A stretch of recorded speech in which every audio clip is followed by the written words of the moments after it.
Came all the way from San Francisco for this one. We're really excited to be here, to be talking with Filippo from Pixelberry about sharing his story and sharing some tactics along the way.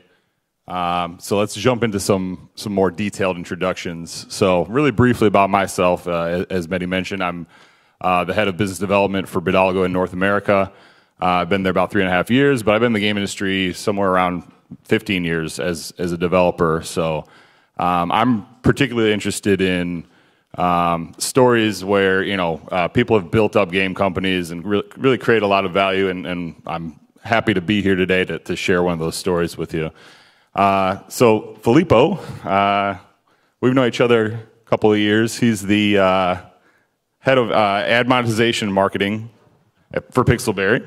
I'm going to pull out some notes here. So, it's really fascinating. You've had a lot of kind of careers, and at one point you were flying satellites for the European Union, and now you've been in San Francisco for quite a while. So, you'd like to say that you moved there to meet the world's experts in tech marketing, but you've become one of them. So it's great to have you today. We're going to go ahead and jump into some of the backstory about Pixelberry. So why don't you tell us, for anyone who doesn't know about Pixelberry, why don't you tell us kind of like the founding story there? Okay, so good morning, everyone. The founding story, the original core team got together a long time ago in the year 2000. Fast forward a little bit, and in 2008-9, they joined Vivendi Mobile, which was then sold off to Electronic Arts. And they had been doing narrative games for a while, not in the style that you see Choices in now. And the famous one at EA was called Surviving High School, and then they spun off from EA and became Pixelberry Studios, and came out with High School Story, Hollywood U, and now obviously Choices. Always very centered around narrative, following the genres that were doing the best at the time. So Hollywood U and High School were city building type games with narrative, and now we have Choices, which is very strong sort of choose your own story narrative game. Right, so the founders spun out and created Pixelberry in 2013, and then they launched Choices in 2016, which is right around the time that you joined the company, like as Choices was soft launching. So I think for anyone who isn't familiar with Choices, why don't you give a little bit more description there? Yeah, so it's really like you can customize your characters, you can pick a gender, you can, depending on the type of story, pick clothing, pick weapons, and it's your classic choose your own adventure game, and you have different branches that you can follow in the story, and you can also, pay for very exciting branching in the story with premium choices. And I think it's I had a front row seat to the launch of Choices. Like our companies have been working together for many years at this point, and we had never seen really anything like that when it launched. It was it was performing on a level that was far beyond the previous games, and that is about the time that you joined the company. So I think we're going to go ahead and share a few of the numbers, the high watermark numbers from the soft launch right now. What was your reaction when you first kind of saw these numbers coming in? They were pretty stunning. It's easy to kind of fall into a false sense of security when you're soft launching something. Numbers tend to be stronger. The game is new. The audience is fresh. The ads are new. So it's easy to kind of imagine that this is going to be incredible. And Then if you start kind of thinking ahead in the future as you scale, you have to assume that some numbers will start coming down. When we saw these numbers, we really thought, okay, this is beyond expectations, and things will be pretty amazing here with this title. But you're still uncertain at this stage because it's quite early. Right, and typically what we've seen is, as you launch a successful product, you begin to scale, your costs are a little bit more linearly correlated, but it wasn't the case with you guys. You guys were starting to scale and began to scale big and kind of like a market-breaking way, like your costs weren't increasing along with that. So, in this kind of launch phase, it was like August 2016 up through, I think December. That's kind of when things started really rolling for you guys. For you, what was that inflection point that you're like, okay, yeah, this is a successful product now, but this is going to be much bigger than any one of us thought? As you said, I think it was definitely the Christmas moment.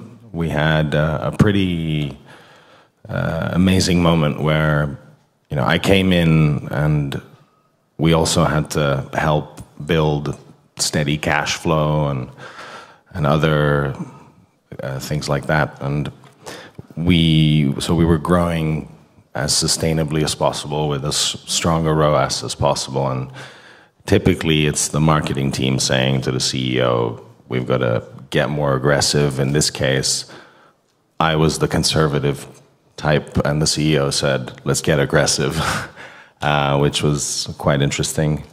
And then when we basically doubled up around the Christmas time, we saw really amazing numbers. And despite the fact that it was a seasonal moment, beyond that, they were just numbers that were an incredible inflection point in our development. Right, and we have on the screen behind us here, these are like month-over-month change in spend. So you can see it really, really ramping through that Christmas time.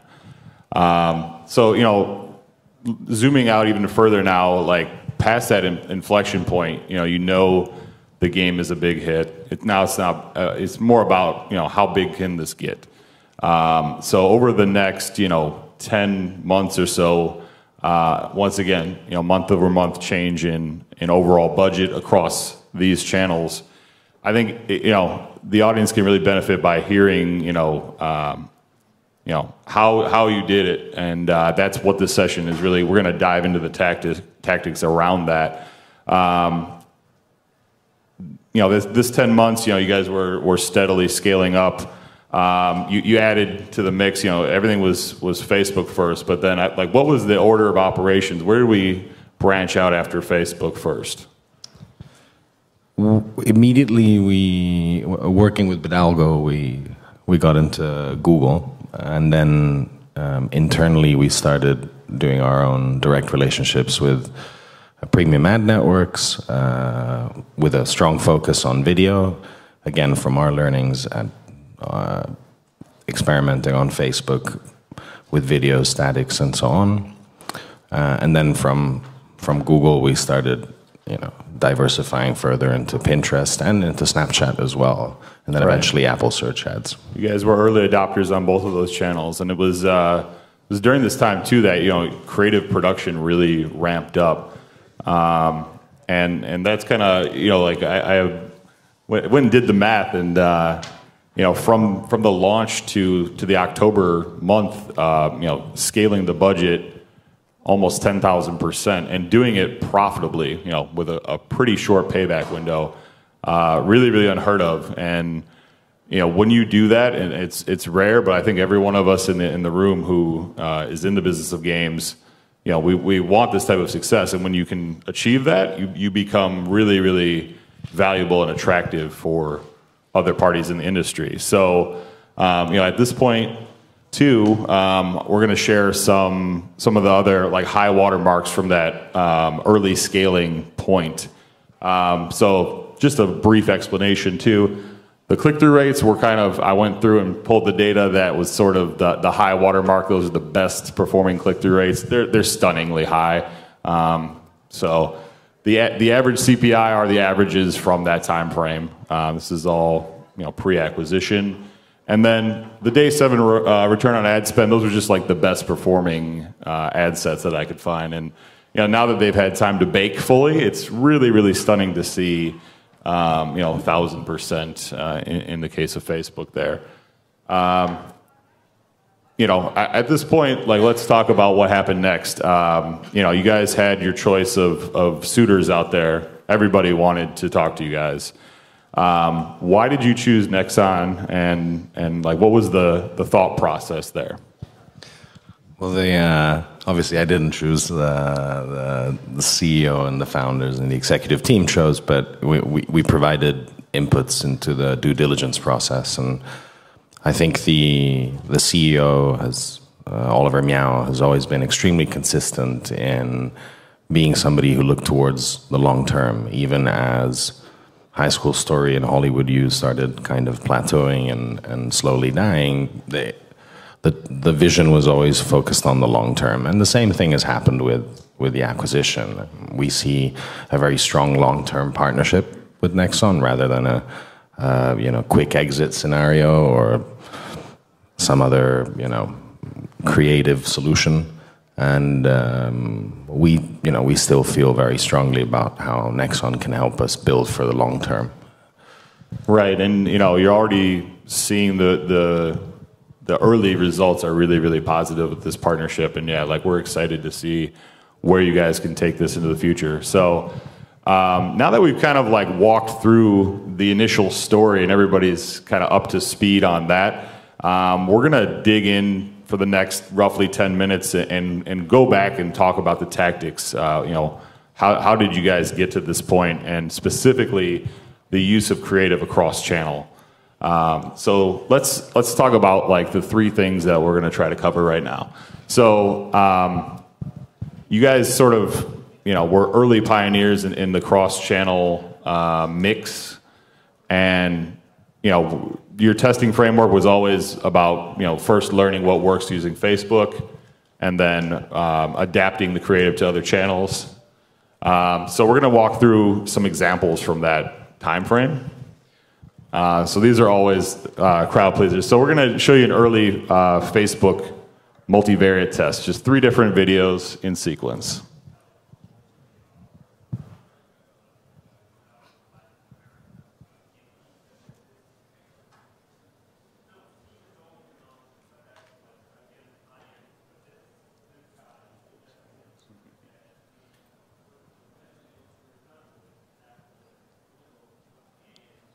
When you guys were first testing concepts, you hadn't yet figured out what the winner was, but it was all about finding that winning concept.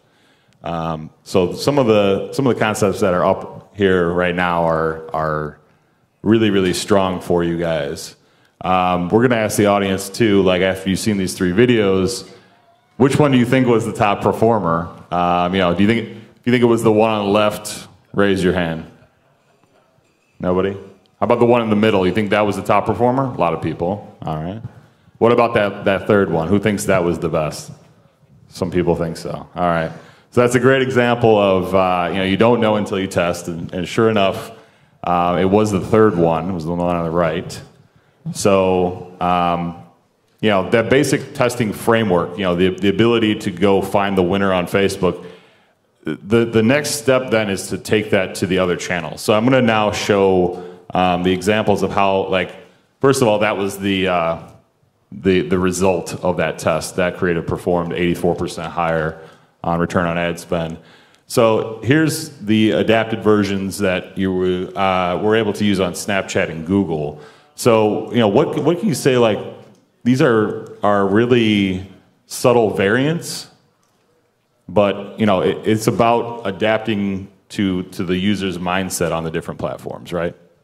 Yeah, you could easily argue that there are, users are not all equal, of course, and they could be the same on Facebook or Instagram or Snapchat, but they're using those channels in different moments. It's a different content consumption moment. It's a different moment of the day. So even if they might see the same ad across two different channels, it's just a different way of consuming and interacting with it. And this is why there are these slight differences across the different channels using the same winning concept. Especially with Snapchat, you have a very, for the lack of a better term, fickle audience, and you need to grab their attention as fast as possible, you know. Right. This is why the most dramatic moments are conveyed in the first 5 seconds on Snapchat. They're like in the first frame of the video. Yeah, you really have to make sure you're grabbing people's attention on that channel. So I want to take a minute to talk about, because as you guys went through, so these are not Pixelberry creatives that we're showing right now. But it's important to note, like, as you've seen some of the examples of their best creative, you guys really figured out how to tell a story with your creative, and that's been a big part of the success of the user acquisition. As things happen when you have a big success, you have copycats pretty quickly. There's a lot of copycats out there now, and they're not doing the greatest job with their creative. It's more salacious and clickbait like. So you have some thoughts on that. So I want to give you a little space to opine on that. I think these are storytelling products, and the best thing about advertising is storytelling. And it's easy to want to fish for results as fast as possible. And arguably, we also did it ourselves in the very beginning. But as time goes by and you start scaling, you start reaching more and more eyeballs, more people, you have to be mindful of the brand you're trying to build. Because if the product is still on the shelf and it starts growing, you are effectively slowly building a brand, and in that brand you're promising an entertainment experience to your users. So every time they download you, they're voting positively for you and what you're promising them. You're also building an ecosystem. We're all part of this ecosystem. With narrative, we're a part of a smaller ecosystem, which is part of this bigger ecosystem. But at the end of the day, if we start getting into these sort of tactics, then we're really hurting everyone collectively, including ourselves, for the benefit of a very short-term gain and not for a longer-term vision, especially nowadays when these channels are heavily publicly scrutinized, and there's congressional hearings in the US, there is the beautiful GDPR in Europe, et cetera, et cetera. So, you're really kind of not doing anyone any favors by dragging yourself into the gutter. You're dragging everyone into the gutter, fundamentally speaking. And, there is a way of being interesting without having to be necessarily distasteful, especially on specific subjects which are clearly very sensitive in society nowadays.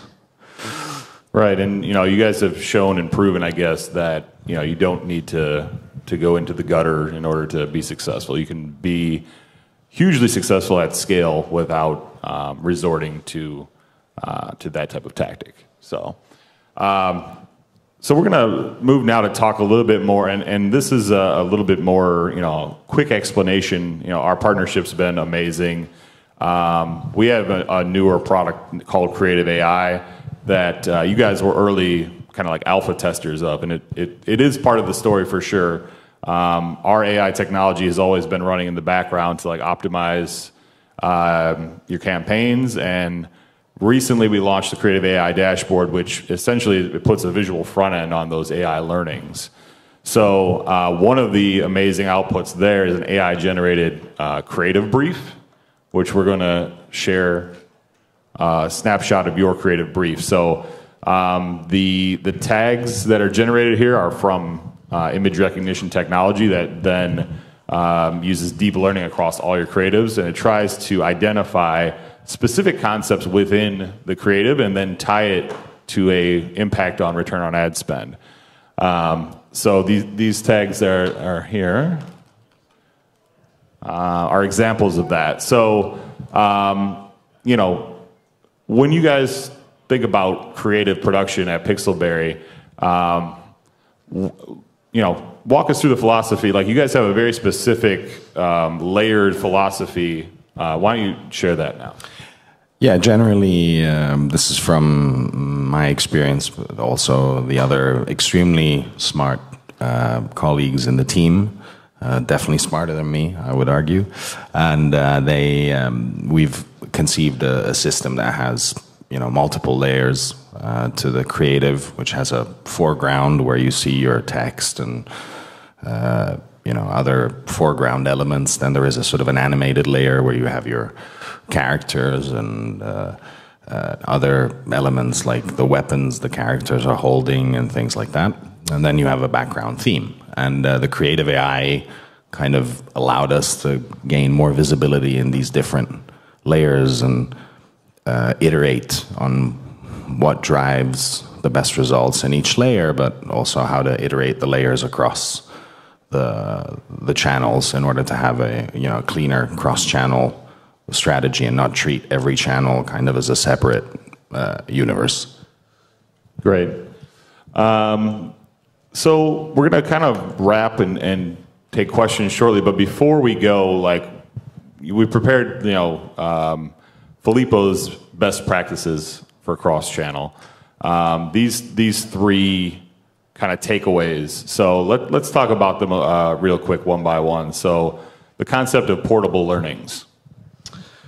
Yeah, like we mentioned before, the ability to be able to bring creatives from one channel to the other just by considering the different nuances for each channel, but also simpler elements like, you know, what keywords work best, what interests work best across, you know, Facebook, and then you can use the same as well on Google and on Apple search ads. Right, and then you know, adapting the winning creative. We talked a little bit about that, but, you know, definitely, you know, you shared the philosophy about like the different layers. You guys have really done well in understanding, okay, I'm going to adapt the creative not only to the platform experience, but the mindset of the user, and simple things like just swapping that background theme, you know, make the creative more relevant, right? Yeah, that's right. I mean, it's again sort of capturing different users or the same user across the different moments they're having, whether they're, you know, snapping or reading newsfeed. Right, and that's a different experience compared to like browsing a Pinterest pin board, for example. And then lastly, you know, we've talked a lot about, and it's like a fundamental, like foundational philosophy of user acquisition that you're always trying to balance, you know, your measurement, your volume, and your quality. So that's something you guys have become really, really good at. So, you know, what's the main takeaway for that for the audience? I mean, it sounds probably cliche to a lot of people. A lot of people must have heard this before, but, you know, the ability to look at things in a cross-channel fashion in order to really kind of find the sweet spot that can vary week to week, month to month, on how to, you know, have sources that perhaps bring you lower ROAS, higher volume, versus sources that bring you, you know, higher ROAS and lower volume, high volume, low ROAS, high volume, you know, and having that perfect sweet spot mix. Right. That's so critical, and you guys have, like I said, you guys have kind of mastered that at this point, which is really amazing to see. I actually have a question for you, gentlemen. Obviously, sometimes budget can be quite limited. Would you say that you would encourage people to focus on one channel because of budgeting reasons, or, you know, and obviously adapt winning creative on that one channel, or still go for a diverse media mix to try to really identify that sweet spot that will hopefully maximize ROI? Great question. I mean, like in a nutshell, I think, you know, you can't go wrong starting on Facebook and really devoting your budget. That's kind of the path that you guys went. But yeah, what level then do you start thinking about branching out? Like, is it more about, you know, the escalation of costs on Facebook, or is it, you know? As soon as you can, even at the lowest possible budget. It's an issue of risk diversification and not putting all your eggs in one basket, but there's also an issue of making sure you have a product that can actually, you know, win across different channels and not a single channel. You know, there were a lot of products out there back in the day that were very dependent on search and keywords, and then UAC comes along on Google and squeeze it all together, and and people find themselves kind of lost, and because they can't, you know, leverage the one winning thing they had, which was search. So if you can win on different channels and find out as rapidly as possible, that gives you an idea of how long you can last. Fair enough. Thank you. Great. Well, I think we're done on time. So with that, we're gonna say thank you for listening in the audience. Thank you to you, Filippo, for an amazing partnership these years and going into the future. Likewise. Thank you.